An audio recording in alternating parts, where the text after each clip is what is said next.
Gazier in real life, Steven Zootfly here in Second Life.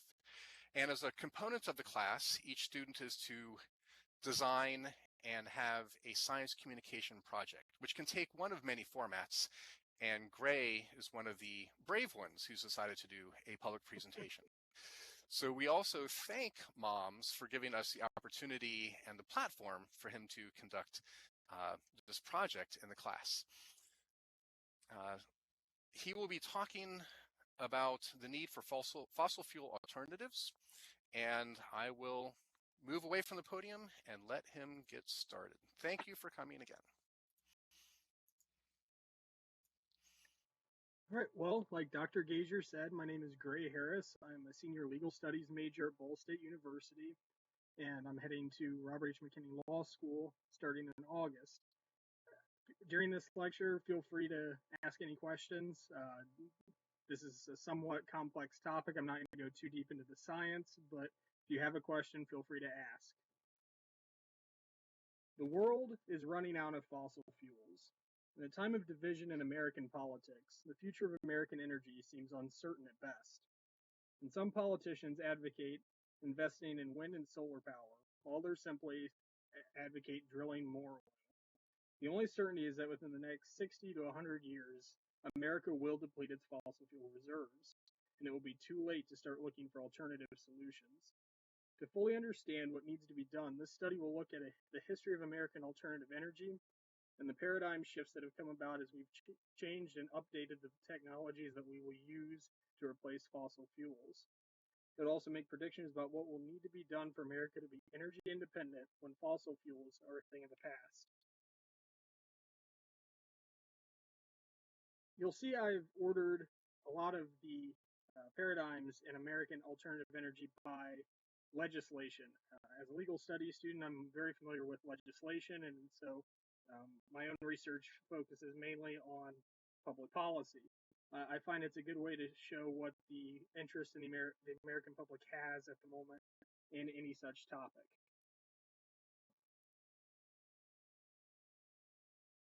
So the first piece of legislation that we're going to be talking about, and really the first piece of legislation that influenced American alternative energy technology, was the Federal Water Power Act of 1920. And the act was designed to take advantage of new advancements in the field of hydroelectric energy production. Now, hydroelectric energy was behind the development of such projects as Hoover Dam, which would probably be the most famous example that you'd be familiar with. The law also created a Federal Power Commission, which was tasked with granting permits to new hydroelectric projects and also guaranteed that a certain percent of profits from the dams would go to the state it was located in. And this was as an incentive for states to try and convert a lot of their energy grid into hydroelectric dams. And while hydroelectric dams were certainly successful and rather reliable, they were not necessarily cost effective at the time. And while they are used to some extent today to supplement fossil fuels, they are not actually able to sustainably replace fossil fuels due to the locations of the areas that would be suitable for dams and the energy output. This led to a paradigm shift. Obviously, hydroelectric was not going to completely replace fossil fuels, and at the time, fossil fuels, we didn't really know they were running out. So following World War II, the field of nuclear energy became a government concern. And specifically when I'm talking about nuclear energy at this point, we're talking about nuclear fission, which is the process in which, to grossly oversimplify, you take a very large atom and tear it apart into smaller pieces, and this produces energy in the form of radiation and heat, which can be used to heat water, to turn turbines with steam, to produce electricity. The government's interest in developing this nuclear energy led to two acts: the Atomic Energy Act of 1946 and the Atomic Energy Act of 1954. The 1946 legislation determined that nuclear fission technology would be controlled by the civilian population rather than the military. Up until this time, the military was still in charge after the development of the Manhattan Project during World War II. And there was actually a lot of censorship on any component of nuclear technology. so this law shifted over to the civilian population. The 1954 legislation was part of President Eisenhower's Atoms for Peace program. It was made to encourage the development of privately owned nuclear power plants. It set up regulations for these plants regarding waste disposal, and it allowed private citizens to participate or to patent nuclear reactor designs, an act which had been banned under the strict censorship that had followed World War II with the military. The problem that we ran into and that we'll see later as we developed nuclear fission technology is that there's a high risk for meltdown. The common example would be Chernobyl in Russia and that incident. Also, Japan at the Fukushima reactor had a meltdown only a few years ago. It's highly radioactive, it's highly volatile. Also, there's an issue of where to store the waste, which we'll see later becomes a major reason why many people are hesitant to switch to nuclear fission technology. The next federal legislation that we see that's hoping to develop alternative energy is really significant as far as today's current paradigm and the way that it's shifting. It is the Energy Tax Act of 1978. And this legislation had two major functions. Provided funding in the form of tax breaks for private citizens to convert to solar, wind, and geothermal energy production systems. It also set up a gas guzzler tax, which a person paid when they purchased a vehicle which had an official gas mileage that was below certain levels. And this level was adjusted many times over time. This legislation is reflective of modern-day attempts to move away from oil to push America toward wind, solar, and geothermal. It was really at this time that the government first takes an interest in wind, solar, and geothermal technologies. And today, we're still trying to develop these technologies, which we've shown will not work to meet our energy needs without the supplement of fossil fuels and cannot meet our needs. Solar energy simply doesn't have the output and to meet our needs in a cost-effective manner. There's a study that shows that you need to convert an equal land mass to the total combined road surfaces of the United States to solar panels to power to meet the power needs of the United States, and that clearly would not be cost effective to the average American household. Wind also shares a similar problem, where just the simple proliferation of these windmills would far exceed the cost effective electricity budgets of most Americans. Geothermal energy seems to be the most promising of these three. However, it has not fully developed because of cost and locations where geothermal energy would be effective. This led us to the U.S. Synthetic Fuels Corporations Act of 1980. This act created the U.S. Synthetic Fuels Corporation, which was made to help private business build and develop facilities to make synthetic liquid fuels. So when you hear of ethanol and these sort of biofuels, as they've come to be known, this is really where that began. The corporation was met with strong resistance from politicians who felt the corporation represented government intervention in the capitalist economy. It was deemed an overall failure due to the fact it was unable to meet levels of liquid synthetics required by the legislation. And obviously today we still have biofuels, we're still producing biofuels. However, we're seeing that they may or may not have an impact on the farming community and the prices of crops for the farming community. And there are some side effects that we're concerned with more of in a political and economic scale. Scientifically, it still produces emissions, which is something that we are concerned with climate change. And it's an ineffective replacement for fossil fuels in the long run. We simply can't produce enough of it to completely replace fossil fuels when we run out.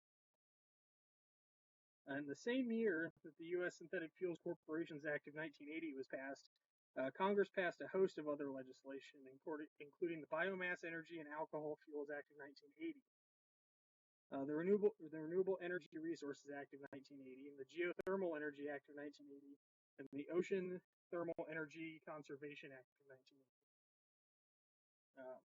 We'll start with the Biomass Energy and Alcohol Fuels Act of 1980. And again, we're promoting biofuels as we know them today. And really, at the time in the 1980s, this was an attempt to reduce American dependency on foreign oil, especially from the Middle East. But again, we simply haven't been able to produce sufficient quantities of biofuels, and they still produce um, byproducts that we're not really comfortable with. The Renewable Energy Resources Act of 1980. This was an attempt by the government to convince businesses and give them a profit incentive to invest in renewable energy. While it was a laudable goal, again, it didn't have a lot of success, as seems to be the case when the government's trying to lead these businesses along.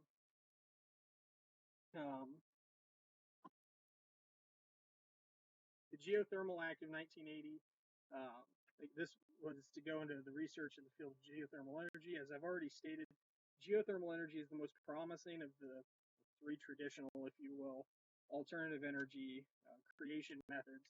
However, it still has not been able to show that it can replace fossil fuels. Finally, we have the Ocean Thermal Energy Conservation Act of 1980. And this act was striving to get the private sector to develop what was called ocean thermal energy plants. And basically, these were turbines that were able to harvest, through a rather complex process, electricity from the ocean itself. The reactors were shown to be very delicate, and they didn't really work in a long run scenario, and it ultimately failed. The act was considered a success, however, because it did successfully encourage private industry to develop these generators, even though the generators themselves did not turn out to be of much use. As I mentioned earlier, we ran into problems with the storage of waste from nuclear fission reactions. The Nuclear Waste Policy Act of 1982 was created with the sole purpose of regulating the storage of nuclear waste. In the largely unregulated environment before this legislation, nuclear waste was being stored on site for many nuclear reactors. Waste from nuclear weapons was being stored on military bases. The legislation was originally intended to survey and set up several locations throughout the United States. The state in which proposed location was given a veto power to say, okay, we're going to veto the federal government putting a nuclear waste disposal plant in our state. And in the end, only one location was approved, and that was Yucca Mountain in Nevada. Nevada now opposes the storage facility, and it claims it was originally under the assumption that other facilities would be built. In reality, Yucca Mountain is the only federal storage facility for nuclear waste, and this causes a lot of problems in and of itself. We have these the rods that are used in these nuclear fission reactors are highly radioactive. We're concerned with their contamination and the sickness of the human population around them. And obviously, it's a political issue because Nevada is not too happy with getting all the waste from the entire nation dumped onto their land. Leads us to the Energy Policy Act of 1992. This act was passed to set energy standards for buildings, electric cars, and promote alternative fuels. It required federal car fleets to have a certain percentage of vehicles on alternative fuels. It promoted competitive development of alternative energy systems with the use of federal funding. It is largely an update of the 1980 legislation that advocated the development of private sector American alternative energy. It has to some degree been successful. However, it still relies heavily on fossil fuels. While there's a certain percentage of this federal car fleet that has to be able to run an alternative, this is in reality meant normally that you have cars that can run on both E85 and traditional fuel. So the successfulness of this legislation is questionable at best. We have the Energy Policy Act of 2005. This legislation was a comprehensive piece of energy legislation that dealt with the entire energy policy of the United States. It does address alternative energy and promotes wind, fission, and other alternative energy through government subsidies. In spite of this, the legislation gives several benefits to traditional fossil fuel industries, such as encouraging drilling in the Gulf of Mexico and exemptions from certain federal environmental legislation. Obviously, this causes significant problems and ties into the biology aspect of this course when we are focusing on expanding any oil drilling and any increased production in fossil fuels, and we cut back on environmental protections that those companies have to follow. And we've seen several accidents in the Gulf in the last few years, which have shown that this was almost certainly a bad decision. And since fossil fuels will be running out within either our lifetime or children's or our grandchildren's lifetime, it seems to be a short-sighted plan. The Energy Improvement and Extension Act of 2008 provided further benefits to the alternative energy industry, including subsidies and tax breaks. However, it focused again on wind, solar, and geothermal projects, which cannot sustain our energy needs without fossil fuels being involved. This led to the American Recovery and Reinvestment Act of 2009. It was better known as the stimulus package that President Obama first was able to pass through Congress when he was elected into office. And the main goal of this legislation was to stimulate the U.S. economy.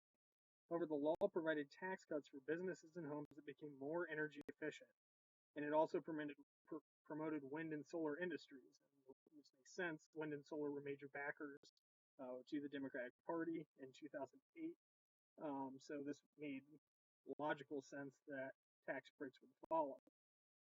The history of this legislation shows that America's policy has been streamlined really into two major paths. From the ideological left, there's a promotion to develop wind, solar, and geothermal energy. And on the ideological right, there's the idea and policy of fully depending on fossil fuels and nuclear fission generation. The question is, do either of these approaches provide a full replacement to the current fossil fuel system? And in reality, they do not. Neither path is sufficient to meet our energy needs. As we've discussed, wind, solar, and geothermal by themselves will not be sufficient. And clearly, we're going to be running out of fossil fuels, and fossil fuels, we believe, are damaging to the environment. May contribute to the greenhouse gas effect and global warming and climate change, and obviously is something that we are trying to avoid at this point. And we've also discussed the problem with nuclear fission. While nuclear fission may be able to meet our power needs, there's significant concerns with the safety of the reactors themselves and the safety of storing the waste from those reactors.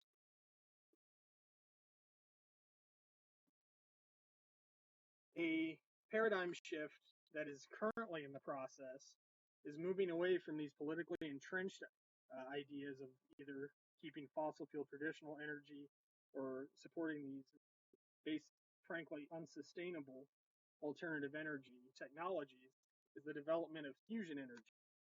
Fusion-based energy is a nuclear energy. However, it's the opposite of what you would see with nuclear fission. Basically, you have two very small atoms, and you're going to smash them together. When you have conditions of significant pressure and significant heat, then you are able to overcome the repulsive forces between these atoms, and they fuse together. This, much like fission, releases energy in the form of heat. However, it does not produce the same radiation that you see in fission reactions, and it does not produce toxic emissions, and it does not produce toxic byproducts, which are serious advantages of fusion-based energy. The government, the United States federal government, that is, has funded two major approaches to develop sustainable fusion reactors that would be cost-effective and be able to meet the American energy need when fossil fuels run out. And that is another benefit of fusion-based energy, is its energy output is actually sufficient to meet our energy needs without any help from fossil fuels in a cost-effective manner. The first thing to note is that nuclear fusion technology relies on plasma physics. In a fusion reaction, atoms of hydrogen are placed in conditions of extreme heat and pressure.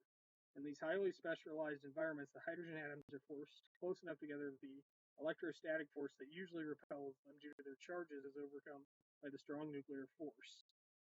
And this thermal energy can be harnessed to heat water and steam turbines. There actually, we'll get to even newer fusion technology, which could be put into our current power grid and work today. However, the most advanced nuclear reactor that was being built, if you went back 3 years, would be ITER. And ITER is an international fusion project that the U.S. is helping to fund in conjecture with several other nations. ITER uses the magnetic field to manage reaction plasma. It uses liquid lithium as a coolant. The lithium recycles the expelled electrons to form tritium, or hydrogen-3. Tritium is one of the 2 forms of hydrogen used as fuel for these reactors. The other is deuterium, or hydrogen-2. The benefits of this type of energy production cannot be understated. It is projected to produce 10 times the energy it takes to make the reaction, and is far safer than fission generators due to a lack of any potential for meltdowns.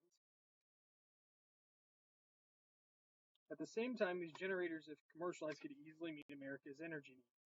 Unfortunately, this technology has been pushed to the side.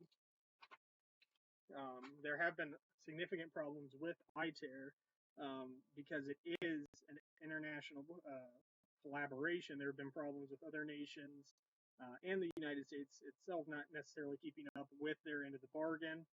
It is based on international law, which makes it hard to enforce. And because of that, we've also had quality control issues where we've had parts manufactured in our nation which aren't compatible with parts produced in other nations, and the project's stalled. Also, ITER is projected to, it's based off of what's called a tokamak design, and would not necessarily be as cost effective as some of the other fusion projects that we've seen on the list due to its immense size. It's easily the size of a medium office building. And there are some problems associated with that. The other government-funded fusion energy project is the National Ignition Facility.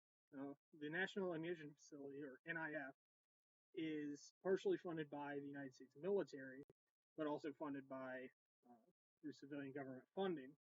And it uses a different system to ignite the deuterium into a full fusion reaction. The process called ignition, so it makes the fusion reactor self-sustainable. And it basically, you have multiple lasers, which are all pointed at a deuterium pellet. And once activated, these lasers produce incredibly high temperatures and incredibly high pressure and will cause ignition. The National Ignition Facility, just last November, became the first active fusion reactor to produce net gain energy. That is, we actually, in real life, rather than in mathematics or on paper, produce more energy than it took to begin the reaction. Unfortunately, the government then responded by cutting the National Ignition Facility's funding. Doesn't make a lot of sense, but that it seems to be the way that it's going. So we're really caught in this paradigm shift where we have fusion technology that can replace fossil fuels when they go out. However, we're still clinging to the old paradigm of wind, solar, geothermal, and nuclear fission, really because it's entrenched within the political mind of the nation. You have lobby groups that can spend vast amounts of money on campaigns in order to get their viewpoints heard, where these fusion developers really don't have the same sort of funds to lobby in DC. And we're seeing this government-funded fusion energy really slowly grab hold as it becomes more and more prominent. A large breakthrough just this year comes from private fusion development, and this comes from the company Lockheed Martin. Lockheed Martin, I say private company, it is a defense contractor. However, it is independent of the government, so it's private industry, but it is heavily influenced by government military spending. It's a military contractor. Lockheed Martin has developed what's called a magnetic bottle fusion reactor. And what it does is, as I mentioned, the older reactors were the size of a medium office building. The magnetic bottle is about the size of a tractor-trailer semi-truck and would be able to power an entire city indefinitely. Lockheed Martin is planning on getting their reactor running in experimental form within 10 years and within public production in 20, which means within our lifetime we could see the successful replacement of fossil fuels by clean, sustainable, responsible alternative energy. And really, this will, I believe, if the Lockheed Martin magnetic bottle works, it's going to be what finally completely changes the paradigm permanently. And is it going to be able to completely get us off this notion that we can use wind, solar, or geothermal energy to replace fossil fuels, which is just simply mathematically not true? I believe the current policies that the United States are following are setting us up for failure, the inability to change these new paradigms. And I believe we need to cultivate the development of private sector fusion power. Until the United States grid can be completely switched to fusion, or if there's another technology, there could very well be another paradigm shift where we discover another alternative energy technology that will be able to replace fossil fuels.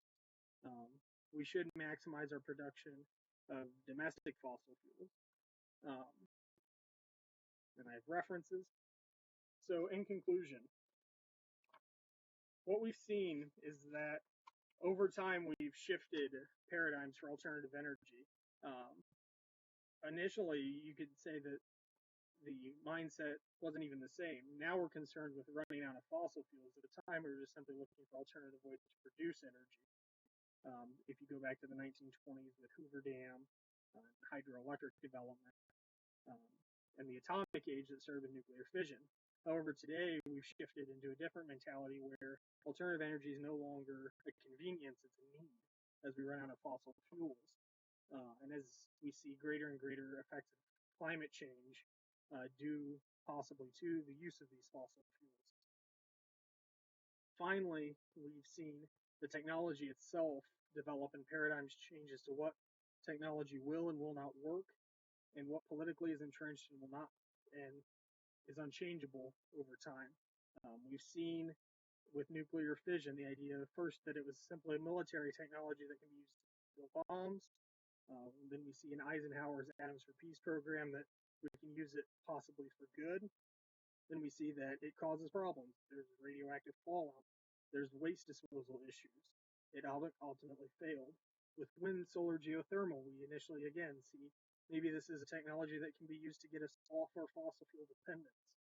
However, now that it's been shown not to work, we still have these companies lobbying in DC with great amount of money and keeping this industry going. Similarly with fossil fuel energy production, we've seen how originally it was a good thing. It was able to lead the Industrial Revolution. However, now we can see negative effects and we can see that we're going to run out. And then we're shifting into this new fusion paradigm, and we're going to have to see maybe in the next 20 years with the Lockheed Martin plan whether or not this is a true shift to a new paradigm where this will be how energy works in the future, or if it's just another step in the journey.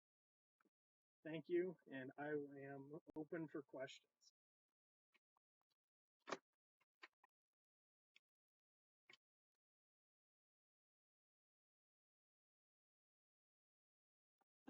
I'm not sure. How do I take questions here off the queue? Oh, great. Yeah, you don't run the keyboard. The person who's going to talk will follow the timer, and then you just answer in voice, and you take the time that you need. Gotcha. And then where do I see the question? Oh, I'll just ask you. Okay. On voice. I appreciate taking the time and doing this for us. So I was curious. So you've probably, I mean, in realistic terms, it probably, if the fusion thing took off, it'd be 2050 thereabouts, right? I mean, I know you said 20 years, but I mean, let's say at the earliest 20 years, 2040.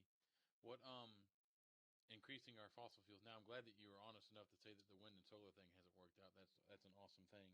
But what are some ways you think that we could, like the Keystone Pipeline? Are you on board with that, or any other ways that we could become energy independent in the next 5 to 10 years while we wait for the next 20 or 30? That's an excellent question. I definitely think the only way that the United States can become fully energy independent with existing technology would be to find more ways to drill fossil fuels that we have direct control over. The Keystone Pipeline, while there are environmental concerns, would certainly do this. It's really a balancing act of, do we want to drastically expand our fossil fuel drilling and our development, or do we want to shift those resources into making fusion happen more quickly, and try to rely on this fusion development within our lifetimes? And really, I mean, either way works. Either way, we become energy independent. But again, we're going to be running out of fossil fuels in 50 to 60 years. And at that point, we've lost a lot of the investment that we put into that. So while I think it's necessary to some degree to increase our fossil fuels, it has to be balanced with new development into this fusion grid.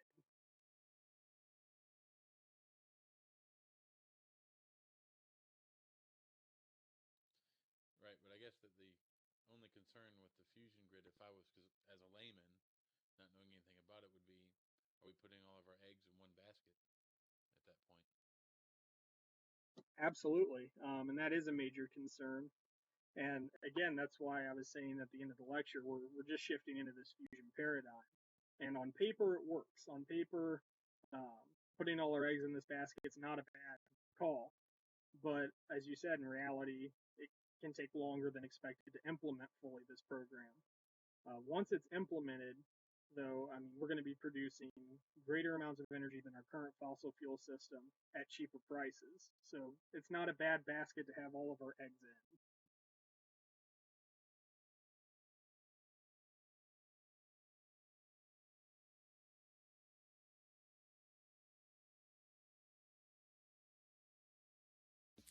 Okay, I'm going to ask a question on behalf of Phoebe Wikifu, who doesn't have a microphone. And her question is, can you speak to the basis for your